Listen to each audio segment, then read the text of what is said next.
They call it the Samsung Galaxy Book Pro 360, and in this video, let's unbox it. If you've been following my channel a while, you know I've been looking for an on-the-go laptop to handle the business side of YouTube, editing thumbnails, planning videos, as well as some light video editing. Now, I want to have good color accuracy, I want it to be thin and light, and I also want great battery life, which is why I was excited when Intel reached out and said they wanted me to review the Galaxy Book Pro 360, the thinnest and lightest laptop I've actually ever had on my channel. So let's get right into unboxing this thing. And this video is sponsored by Intel, featuring an Intel Evo laptop. And this, of course, has the i7-1165G7. So I'm super thankful to Intel for hooking me up with the Samsung Galaxy Book Pro 360. All right. That smells pretty good. It's different. Oh my gosh. That is so light.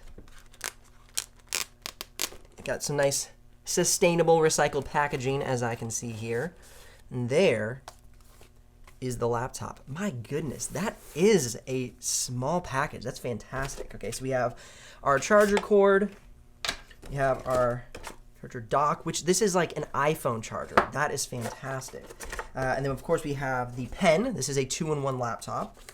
And probably a little just instructional manual, which I'm not going to worry about that right now. So there is the full package. Pen, charging cord, charger block, which is basically the size of a Galaxy phone charger block. It's a little bit heavier. It's equipped with super fast charging, which in just 30 minutes of charging can provide 4 hours of battery life. Now I'm gonna do full in-depth battery life and charging tests in the dedicated review, so make sure you keep an eye out for that video. Now let's check out the overall build quality. Thin and light.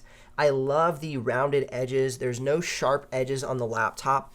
That is something that really stands out to me. I like that well-machined rounded edge. They do have a nice firm aggressive edge rather than a mellow soft one, but then it has a good curve around the bezel here. Now, one thing I always look out for is how they set the bottom panel into the side panels, and that was done very well. There's no catchy edges along the bottom cover as it connects to the side panel. And even as you move along to the back vent here, this is all machined very well. There's no sharp sticky points. Even right here on laptops, sometimes where the hinge connects to the chassis, you'll have this sharp piece sticking out. That isn't the case here. They've done a very good job putting the chassis together and making sure all of the edges are smooth and flush. Another thing that I want to point out is, of course, opening and closing the lid, which is actually done pretty easily with one hand. Even though this laptop is so light, it doesn't have a problem with a strong hinge that kind of drags the computer along. The hinge is firm and should snap shut without an issue. That's awesome. So let's go ahead and like shake it. The hinge shouldn't come like flying open on you. Sometimes they're a little floppy on laptops. It secures well to the keyboard deck when closed. If you're curious about the exact pricing and availability of the Samsung Galaxy Book 360, I put links in the description below. Now, if you do use that link to make a purchase, I will get a small commission, but at no extra cost to you. That just keeps this channel alive and the helpful content coming your way. All right, now let's go ahead and check out the ports. On this side, we have 2 USB Type-Cs, and on the other side, we have 1 USB Type-C and a micro SD card, along with a headphone jack. Now, one of these is a Thunderbolt 4, which is great. So you're gonna have super fast transfer speeds with this laptop, and also you're using Thunderbolt charging here, USB Type-C. The speakers are on the bottom of the chassis. Looks like we have sound by AKG. I like that brand. I'm really curious how well this sound is going to do coming out from underneath the chassis. And of course, we have a vent along the bottom cover as well as on the back of the chassis. So I'm curious how cool this laptop's going to run. Other Intel Evo laptops I've run in the past have run very cool and quiet. So I anticipate this one doing that same thing. But of course, we're not going to say anything until we run the official benchmarks. All right, let's go ahead and get this thing opened again and check out the screen flex. Well done. I will say well done on that, Samsung. That is a firm screen, especially for how thin it is. It is very secure and firm. Not a lot of screen flex on this. And let's check the bottom. I would say a little more screen flex along the bottom compared to the top, but still don't have any strong concerns there. I like this hinge configuration a lot. If you watch, as the laptop opens, the hinge actually moves at both positions. it moves at the screen, and it also moves at the chassis, which gives you that very smooth transition from regular laptop to 2-in-1 mode. And this makes a fantastic on-the-go tablet. So you can close it, and that's no thicker than your average tablet, say maybe, a Galaxy tablet or whatever you might be using. And then of course you have your pen, and you're good to go. Ooh, I like that pen. It has a very nice soft touch feel to it. It's not like a hard, sharp plastic. So I'm excited to test that out more. But overall, really enjoying the 2-in-1 functionality. Flips and closes very easily. It's good. Let's go ahead and check out the keyboard and trackpad. The keyboard is a short to medium key travel. So if you like that, less mechanical keyboard feel, this is a great fit for you. There's not a ton of function buttons, but of course you can control your brightness, your speaker volume, and your keyboard brightness right from the keyboard deck. Now the trackpad is a good size for a 13-inch laptop. The trackpad is a little clicky for my preference. I prefer something a little bit quieter, but it's secured to the chassis very well. So you're not gonna have any concerns about build quality. It's more just my personal preference, sharing that with you for some perspective. This is my preferred keyboard layout. I like the simplicity. It has all the necessary keys I need, the large shift key on the right side, which I use a lot, and the toggle switches all contained in a nice, visually pleasing keyboard layout. I'm somebody who's fine going into the settings to find, how to change things up and switch the screens and just different things like that. I don't need shortcut keys personally. So this is something that I really like. I very much appreciate the simplicity. To turn on the laptop, you just click the fingerprint reader button, and that will fire up the laptop, and you'll be off to the races. So while the laptop's getting set up, let's go ahead and cover a few key features.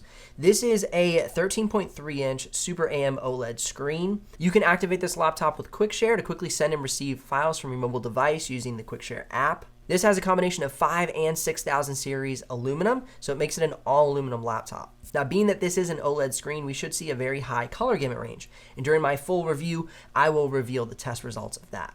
Now, this does have an SoC chip, so I'm anticipating great performance. And I've reviewed the Intel Evo platform in previous laptops, and I've seen Photoshop outrank some of the most common mobile workstation processors, and so I'm excited to see how this laptop specifically handles the i7-1165G7. So again, keep an eye out for the next video. You can go ahead and subscribe and ring the bell for that. Jumping into the interface, one thing I want to point out right off the bat, which is great for the on-the-go creator, is go ahead and hit function and then this little gauge button, and it changes your performance modes. So let's say you're working on a video edit, just bump it up to high performance mode, and you'll immediately get more utilization of the CPU, turn up the fans, and get a faster export time or better playback in Premiere Pro, whatever it might be. And then you're like, okay, I'm in kind of a louder office. Bam, bump it down to no fan, quiet. Completely silent. That is great. So you have good control over the fan functionality, which to me is just super important. I don't like it when that control is not offered on thin and light laptops. It often isn't. You often don't have a lot of control with the fan modes. And so I'm really excited to test all the different apps inside of those different fan modes to see what kind of performance we can get on silent mode compared to high performance mode. That makes for great testing. Using the pen, the screen is a touch bouncy, so you just want to kind of rest your hand here, and then the screen doesn't move much at all, but it's very sensitive. And I love, like I mentioned when I first grabbed the pen, it has this really soft touch, kind of good, strong drag feel. It doesn't feel like you're just hitting plastic on a screen. They use a very nice nub for the pen, and when it connects with the screen, it feels very, very natural. So this is a really cool feature. If you want to go ahead and take a screenshot, you just click this ink workspace, do a full screen snippet, and then you can immediately go ahead and just draw on that. And the pen feels very nice. I'm really enjoying that. Keep in mind with this laptop, you're not gonna have an upgrade path after purchase. So whatever you order it with regarding RAM, this one comes with 16 gigs, is where you're gonna be at. So don't think that you can purchase this at 8 and later upgrade it to 16. I recommend getting it at 16. I think that's the best configuration for the on-the-go creator, working in Photoshop, doing some video editing, and then also some productivity tasks, having multiple tabs open at the same time.